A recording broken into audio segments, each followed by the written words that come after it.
What's going on, everybody? Welcome back to The Packer Perspective. Week 3 is in the books. We're going to recap that disaster of a game. We're going to do our player tier rankings. But before we get into that, if you guys would go ahead and hit that like button, I would appreciate that. And if you're a fellow Packer fan, consider subscribing to the channel as well. I'm going to be here all season long, breaking down everything Green Bay. So let's get into the game. First off, guys, let's take a deep breath. And let's relax. All right, everything is going to be okay. That game was a disaster. Was the offense terrible? Yes. Was special teams terrible? Yes. Are the Packers still Super Bowl contenders? Yes. Guys, that we never want games like that, of course. Right, the Packers were almost 9-point favorites, riding high. We had players in the media talking about this team going undefeated. We had Super Bowl aspirations after 2 weeks. This team is fine. This team is fine. I'm telling you guys, everything is going to be okay. There's a reason to be upset. That game was bad. The offense was not good. The special teams was somehow even worse. But that's football. Guys, can I remind you, the Ravens lost to the Raiders in week 2 last year, right? Like the Eagles lost to the Falcons in week 2 last year as well, and then they went on the road in week 3, and they were underdogs to the Saints. It's still so early in the season. We're still trying to figure everything out. This team is still young, and don't stress about this, all right? We're going to move on. We're going to focus on week 4, going up against the Dallas Cowboys in Dallas. But before we do that, we do have to talk about the game. So let's talk about it. Maybe the team needed this. All right, like I just mentioned, we had guys like Rasheed Walker talking about this team going undefeated, looking around the league, wondering who can beat us. Those things are not good to be said out loud, right? Like those are the things you say to your boys inside the locker room. You go home, you tell the wife and things like that. But those are not things that we want to say out loud. We just don't need to give other teams this type of ammunition, especially, right, because it's different.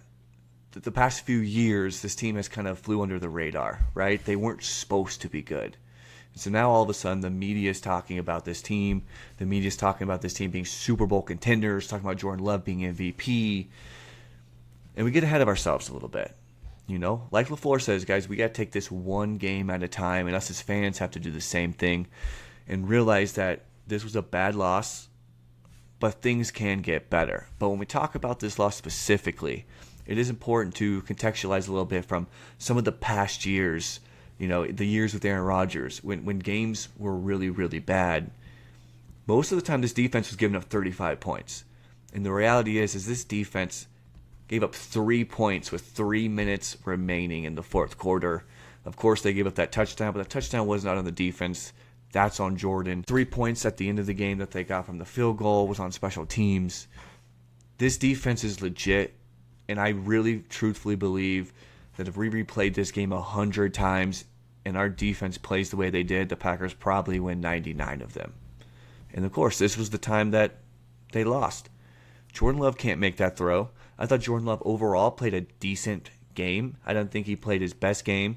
But the reality is it's tough in those matchups. And we talked about this scheme last week, right? We talked about Cleveland's ability to send pressure with just 4 guys, leaving 7 guys out in coverage, and Love has to get the ball out quick. So that all these long developing routes that LaFleur was running, that it's just not possible for the Packers and Jordan Love to get the ball downfield because he has no time. So I thought the interception was really bad. You can't have that interception specifically and at the point of that game and what time it was in the game, which is a couple minutes left on their side of the field. You can't do that. You simply cannot do that. Does that mean Jordan Love's a bad quarterback? No, not even close. Not even close. There was another one where they ran that play at the end of the third quarter that I thought was a little weird, and then Jordan Love didn't throw the ball away and he ended up just taking that sack. Thought that was a little weird too. But outside of that, those are probably the 2 worst plays he had all game. He still completed over 70% of his passes. Granted, a lot of these passes were short A-dot passes, so they weren't tough catches. And I wanted to talk about kind of some stuff that I'm hearing and reading online, a lot of people are, fire LaFleur. Matt needs to go. He's not a good head coach. Guys, let me tell you something.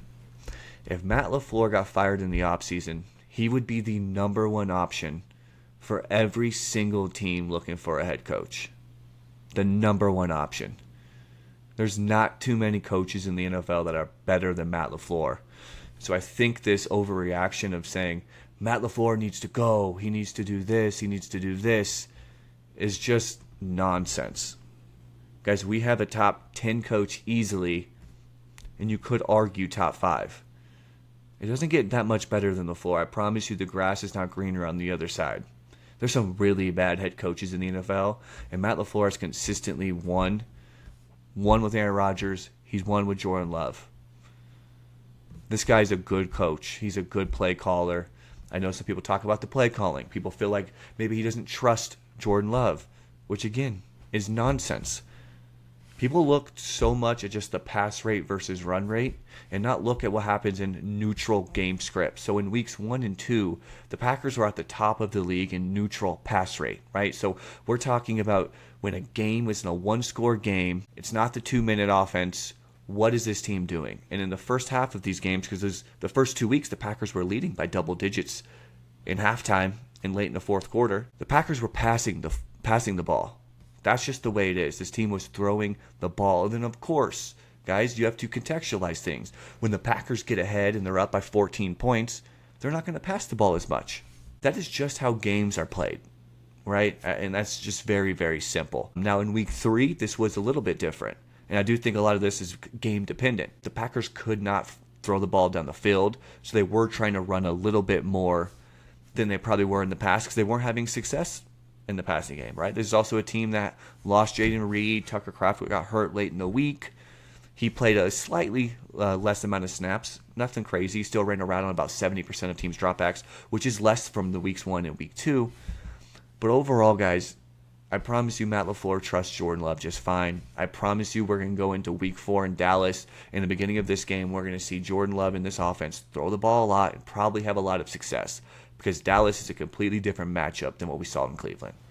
Okay? Cleveland is a really, really good defense, an elite pass rush, and they have an elite run defense, the number 1 run defense in the league. They held Derrick Henry to 2 yards a carry. They held Josh Jacobs like 1.5 yards per carry.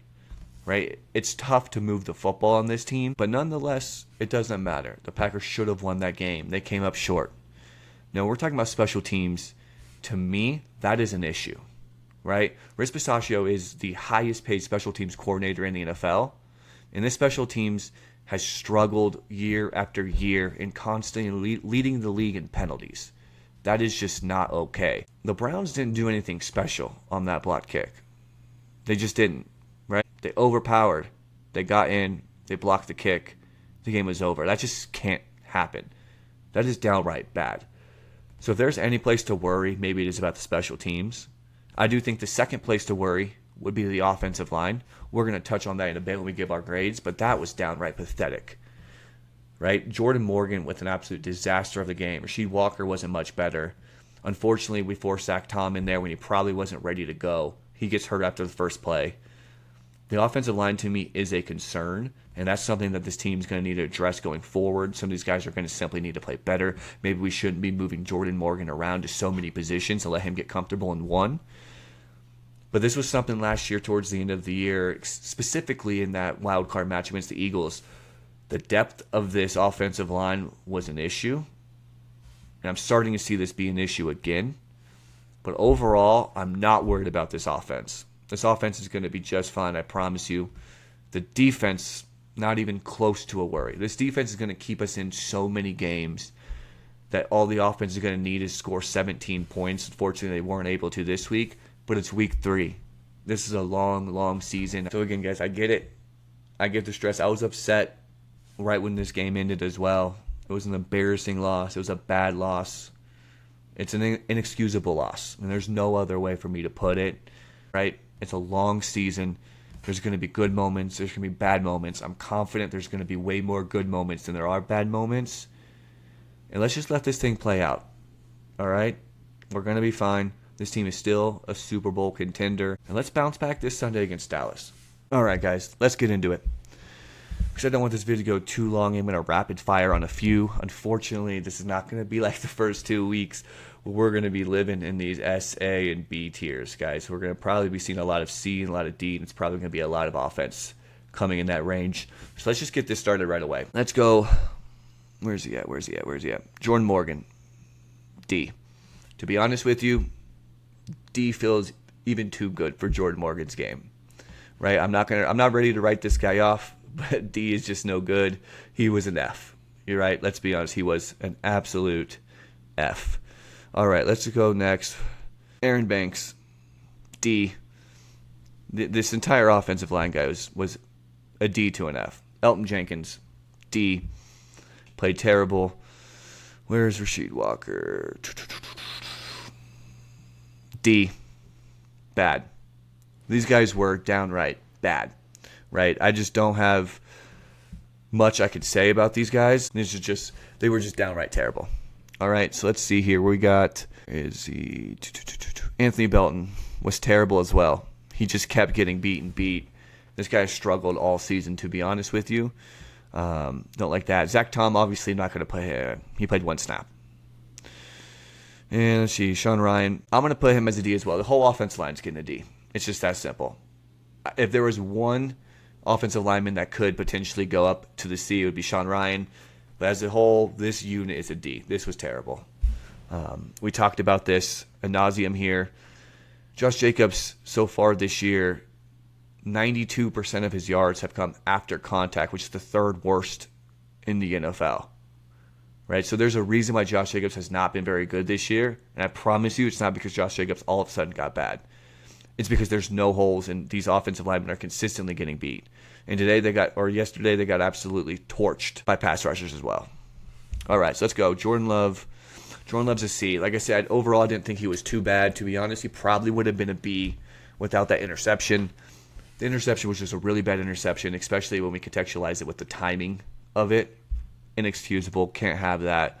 Bad game by Jordan Love. Still very much optimistic for him the rest of the season. Devontae Wyatt, I'm actually going to put it as a C. This was probably his worst game as a Packer. I don't think he was terrible, but he definitely wasn't as effective, especially in the pass rush. His pass rush grade was pretty low. His overall PFF grade was lower. So I still like Devontae Wyatt, but I think that this is probably his worst game that he's had as a Packer so far this year. Matthew Golden, to me, is an A. I thought Matthew Golden played really well. He got the ball way more today. He had 3 rushes as well. You could tell the Packers are starting to utilize him a little bit more. He almost housed a 94-yard touchdown. The throw by Love was a little bit outside. I still think Golden could have adjusted a little bit and stayed in bounds. Either way, I thought this was a really good game from Golden. He's been getting open. I'm anticipating big stuff from Golden the rest of the way, especially with no Jayden Reed. All right, Quay Walker. I thought Quay Walker played great. I thought he was good in coverage today. I think he had over 10 tackles. He was flying all over. I'm impressed with what we're seeing with Quay Walker. I thought today was a strong game for him. Colby Wooden was a B. I thought he was getting good. A lot of his stuff I felt like wasn't even stuff you can quantify, right? He didn't have any hurries or anything like that, quarterback hits. But when you watch the game, he was very effective. And I think it opened up quite a bit for some other guys, specifically in the pass rush. All right, we'll go Nate Hobbs. It's a B or C. I felt like he didn't do much and wasn't asked to do much because Joe Flacco in this offense couldn't really throw the ball. Someone put him at a B. I thought he was fine. Nothing that really stood out for me with Nate Hobbs, but also in a good way too, right? He wasn't bad. Josh Jacobs is going to be a C. Average 1.4 yards a carry, but like I said, guys, you know what? I'm moving him up. He's gonna be a B because I actually thought his pass blocking was really good. It was by far better than all of the offensive linemen. He did see 9 targets. It wasn't his fault that the team couldn't run. It's just when he's consistently getting hit in the backfield, it's just simply nothing he can do. I thought he was fine. Better days from Josh Jacobs ahead. Probably a 2 or 3 touchdown game coming up against Dallas. All right, Javon Bullard suffered a concussion. He's day-to-day. Hopefully he will be good. I thought he played okay too. He's been flying around the ball. I thought these last 2 games have been really good for Javon Bullard, so hopefully he gets back healthy. Romeo, it's a C. He's just saw 2 targets. He caught both of them. But it's just hard to put any of these offensive guys who I don't even know. He could be a B. It's just it's tough to grade these wide receivers when this game went how it went. Like, there was nothing he could do, but he only saw 2 targets, so he wasn't super affected. I'm going to give him a C. All right, Isaiah McDovey. I'm going to give him a B. I thought he was really solid, specifically stopping the run. He was flying all over the place. Didn't have to do too much from a pass rush standpoint like usual, but I thought he was fairly solid and was good in the run. McManus can be a C. The thing was blocked, but the thing is he kicks low. Guys, I've noticed as like McManus, even last year, a lot of the balls he kicks are very low, which it just makes it more likely that things can get blocked. I'm not even saying that is why that happened this time, as a lot of our guys got beat kind of in the edge. But still, it's hard to put him here at a B or anything higher. So he's going to be a C. For me, Malik Heath, I'm not even going to grade Malik Heath. Malik Heath's going to stay down here. Zach Tom's going to stay down here too. Jaden Reed's going to stay down here. These guys aren't going to get graded, obviously. When they weren't asked to do much, Edgerrin Cooper, A. He's flying all over the place. I thought he had a big game. Was really good in coverage. Once again, pass rush was effective. I thought this was a good game from Edgerrin Cooper. Dontavian Wicks, he was a C. Caught 2 of his 4 targets. Again, similar to Romeo, not much he could do. None of these long developing routes were able to come to fruition. Not necessarily on him. But I'm going to put him at a C here. I thought he was fine. Rashawn Gary, that's going to be an A tier. I thought he played great. 4 pressures, 2 sacks, a hurry. I thought his pass rush was elite. You can tell Rashawn Gary's having a big year, and he's going to be the number 1 guy to benefit from Micah Parsons. So that was a really strong game from Rashawn. Carrington Valentine, I'm going to put him at a C. Dan, they weren't asked to do much. Can't really... Carrington Valentine, I'm actually going to put him at a B. He saw 2 targets and allow reception. Not much he could do, but he definitely wasn't bad, so I'm going to put him at a B. I thought he was fine. Xavier McKinney, I'm going to put him at A. He got his first interception of the season. Granted, he probably shouldn't have actually caught the interception because it was 4th down. The Packers would have had the ball at the 50-yard line with maybe a chance to, throw a Hail Mary or something right before the half. But it was good to see him get that interception. I thought he's been playing well the last 2 games. I'm expecting more interceptions here in the near future for X. So that was a good play by him. Evan Williams, he was a B. To be honest, this is probably his worst game as a Packer. I just thought that he wasn't as effective. He allowed catches in all 3 of his targets seen against him, and he was actually the lowest graded defender for the Packers this week. B or a C, honestly. I'm going to put him at a C. I'm expecting much better things to Evan Williams in this defense as a whole coming up. Lucas Van Ness, S tier. To be honest, he might be the only S tier. Lucas Van Ness was awesome. He's having a breakout season right in front of our eyes. Another guy that benefits from Micah Parsons' presence as well. He had 6 total pressures. I think he had 4 quarterback hits or 4 hurries, 2 hits. His run defense has been elite. He's immediately getting the runner in the backfield almost every single play. Love what we're seeing from Lucas Van Ness. He might be our lone S tier this week. Matt LaFleur, I'm going to put him at a C. Again, I know what I talked about earlier. Still think he's a top 5 to 7 coach probably in the NFL. I still think he's overall a good play caller. I wish he would have adjusted a little bit more when he realized that some of these concepts weren't coming to fruition. These long developing routes on the field weren't working. I think he should have utilized Tucker Kraft way more, some of these quick passes. He just didn't do a good enough job, I felt like, this week adjusting. I still think he's going to be fine. Not a worry there. He is a C. Hafley an A. I mean, honestly, Hafley could be an S tier. This defense allowed 3 points with 3 minutes left remaining in the game. You should win these games 100 out of 100 times. So I thought Hafley once again called a hell of a game. Maybe the thing I didn't like was just a little bit late in those last couple minutes. I felt like the Packers defense could have been a little bit more solid in that 4th quarter, specifically late. But it is what it is. This game was definitely not on him or this defense. I'll put him at an A. Kraft, I'm going to put at a B. Kraft is solid. Tucker Kraft is a top 5 tight end in the NFL. I think it is absolutely insane that we have games where Tucker Kraft only gets 4 targets. Under no circumstance should that be the case. Tucker Kraft should be at minimum a 5-target guy. In reality, 6 to 8 most weeks. He's just the best receiver on this team. He's one of the best tight ends in the NFL. He averages over 9 yards after the catch. He has about a 9-yard average depth of target. He did drop one pass today early, but he really was not much involved until the end of the game. I felt like he should have been involved way earlier, specifically how this game played out. It wasn't the case. I'll put him at a B. But Tucker Kraft needs to be more involved. It's just that simple. Keyshawn Nixon, he will be a B. You know, he did allow, I think, 5 catches on his 7 targets, only for about 24 yards. Again, wasn't asked to do too much. I think he had a couple decent plays, but overall, again, it's tough to rate some of these corners and safeties just because this team really did not have to throw the ball very much, but they did their job, so he'll be a B. Micah Parsons will be an A. To be honest with you, he could have been an S tier. I felt like that penalty late in the game, the offsides right before they were about to go kick that field goal to move them up another 5 yards, make it a 1st and 5. That was not good. We can't be having our star players making mistakes like these late in the game. But overall, Micah Parsons was awesome. He had 5 pressures. He had 2 quarterback hits. He had 3 hurries. And again, as we've seen from Lucas Van Ness and Rashawn Gary, his presence there alone helps so many of these guys. I thought Micah Parsons was an A. Daniel Whelan, I'm going to put him A. I think he had 5 punts, averaged like 53, 1 touchback. Longest, I think, was maybe 63, something like that. Talk about it every week. He's solid. Unfortunately, I don't like when he's punting 5 times because that means our offense is not moving the ball. But he is what he is. Kingsley Enagbare, awesome game. S tier. He only played in 15 of the team snaps, but I think he's a guy that's going to start to get more and more play time. He was the highest rated player on offense or defense for the Packers per PFF in their grades. I thought he was awesome. Multiple pressures.